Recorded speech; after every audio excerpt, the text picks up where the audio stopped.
Well, folks, this week it became official. Joe Biden selected Kamala Harris as his vice presidential candidate on his 2020 ticket. What's more, in nominating Harris, he and the Democrats further prove that their party's legitimacy and commitment to the American people are but skin deep. This morning, I'll break down what the liberal media calls a monumental pick for VP. Who is Kamala Harris? And what does she bring to Biden other than some basement-grade trash to an already landfill-laden liberalist party? This ahead and more today on the Closet Conservative Podcast. I'm your host, Eric Wright. Let's get started.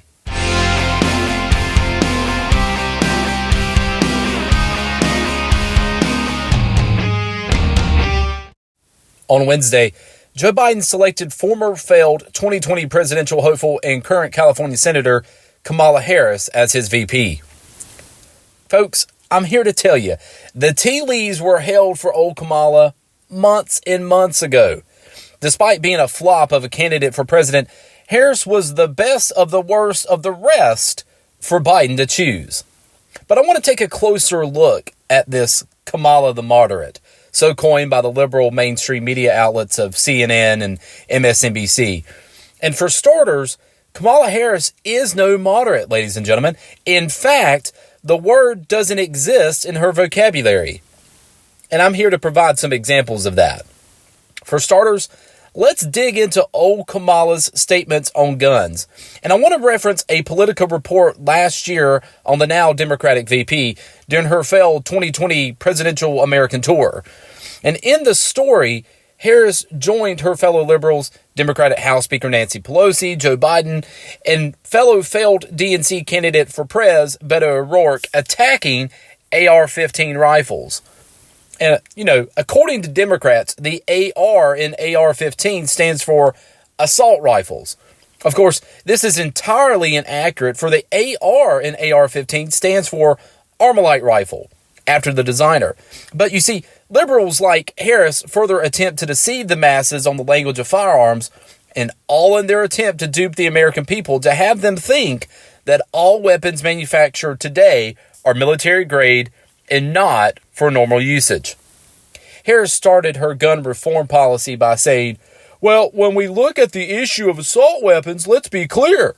Assault weapons are designed to kill a lot of people in a short period of time. She also added, we can no longer afford to allow people to make this a partisan issue. Those guns, those assault rifles and weapons do not discriminate and determine, the person pointing it as a Democrat or a Republican. This can no longer be a partisan issue. Harris also stated that if Congress fails to pass stricter gun laws in her first 100 days when she was running for president, that she would act on her own. But folks, why is this statement important?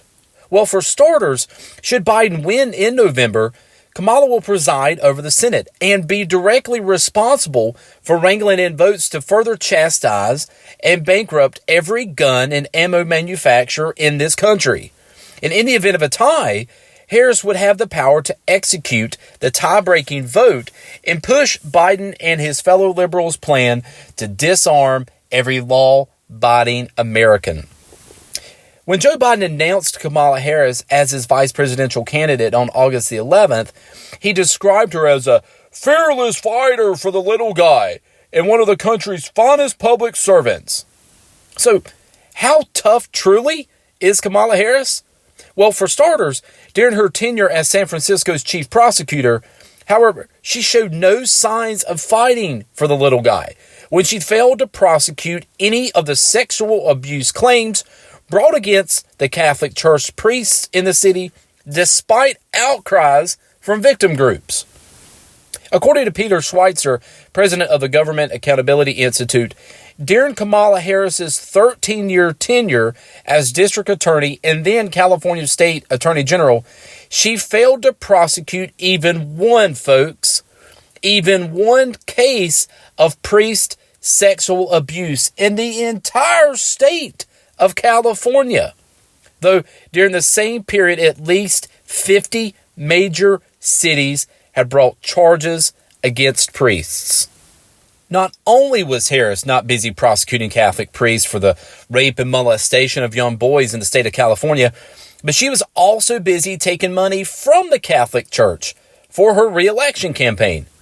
In addition to campaign donations from multiple law firms defending San Francisco priests against abuse claims, Peter Schweitzer also observed that board members of San Francisco Catholic Archdiocese and their related organizations and their family members donated over $50,000 to Kamala Harris's re-election campaigns.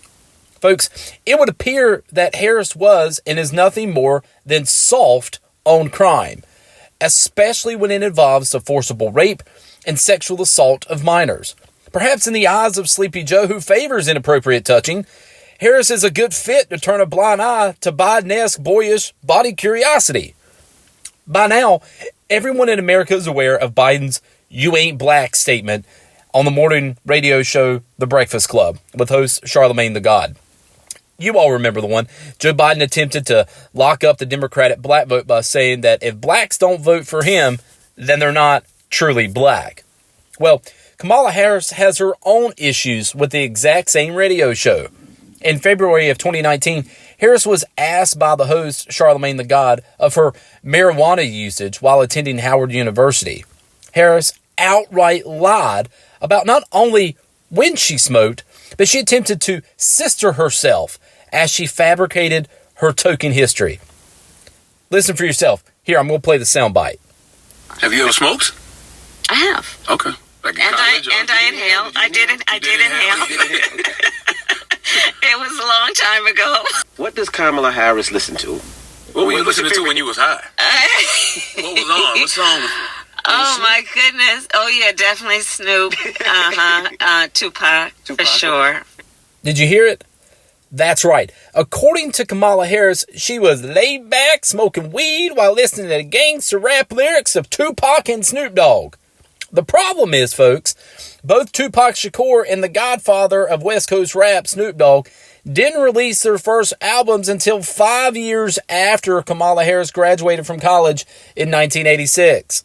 So, either Joe Biden's VP candidate was so high and so in tune that she could gather music insight 5 years before its release, or she point-blank lied on public radio to make herself feel fresh and hip to the black base that both her and Joe Biden want to appeal to. And that's the point, folks. Joe Biden picked Kamala Harris for nothing more than her skin color.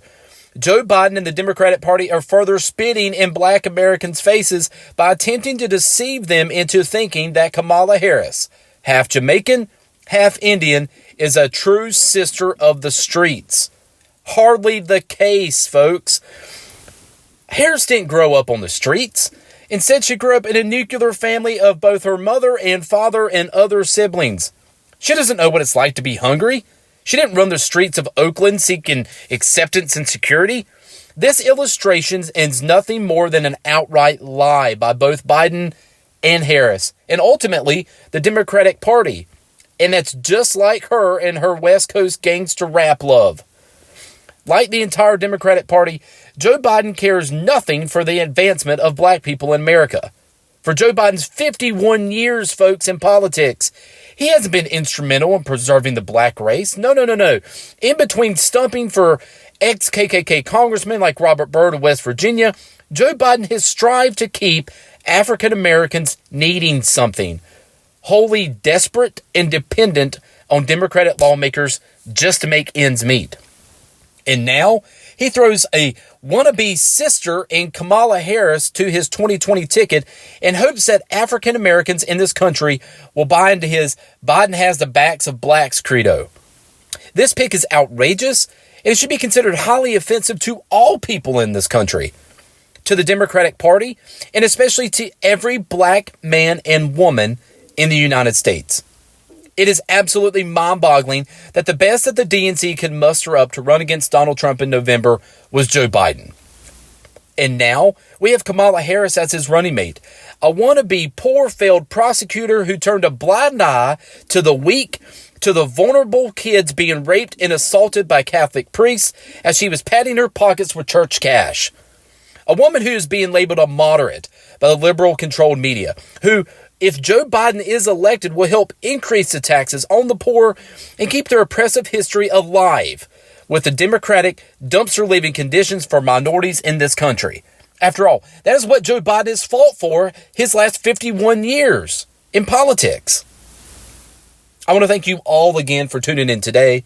As always, be safe, be mindful, but most importantly, be American. This is Eric Wright, and this has been the Closet Conservative Podcast.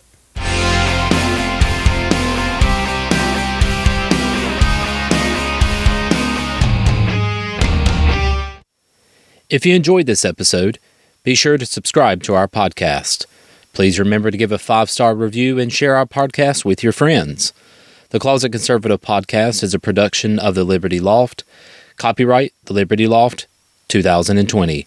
You can find more shows and information on our website, www.thelibertyloft.com, or any of our social media channels.